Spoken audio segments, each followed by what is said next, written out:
What's up, guys? Today I am working on my Project Tundra, a truck I picked up about a month ago, and it's already got some things done to it. I had some running boards that were installed on there when I picked it up, which I did not like. The new ones came in yesterday. Get your opinion on it, and I'm going to show you what was on there and what is being put on, and then we'll bring the Tundra in and get started with it. So this is what I already pulled off. Doesn't look bad off of the vehicle, but when you install it, didn't give it a good look. Not the look I was going for. So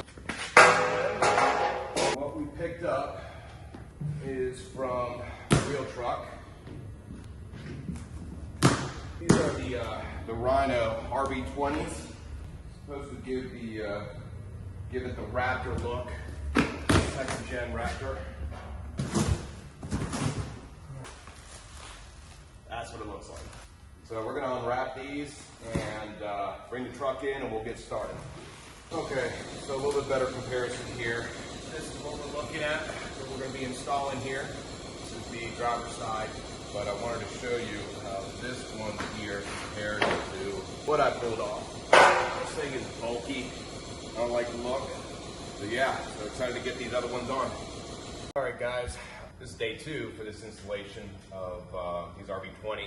I didn't realize, but these brackets that you need to have to support the running boards, they weren't in the box. But when I got home Saturday afternoon, I saw another box, and lo and behold, these guys were in. So I just didn't realize that it came in 2 boxes. So if you order these, expect that.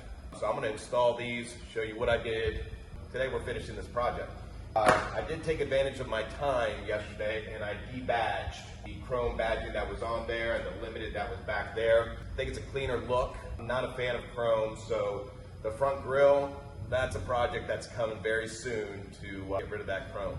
I'm gonna put the truck up in the air, put these brackets on, and then we'll install the running boards and see how it looks. All right, the brackets are installed. As far as tools, really you only need a 13mm socket, ratchet, and if you want to use a gun, it'll speed things up. But when you install these brackets, the instructions say to leave them loose, and that is because these can slide in and out, depending if you want it tucked or not. I'm going to be putting it in a tucked position. The front center bracket, if you can see there, there's a little bit of a cutout right there. You got to make sure that that's facing the back, and the front bracket's a little bit different. Anyways, so the brackets are on. They're on the other side as well. So we're going to go ahead and put the boards on and tighten everything up, and then I'll show you what the final product looks like.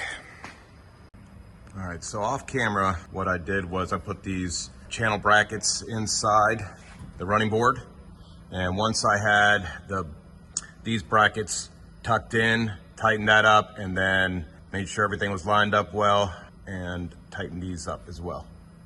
Okay, passenger side is done.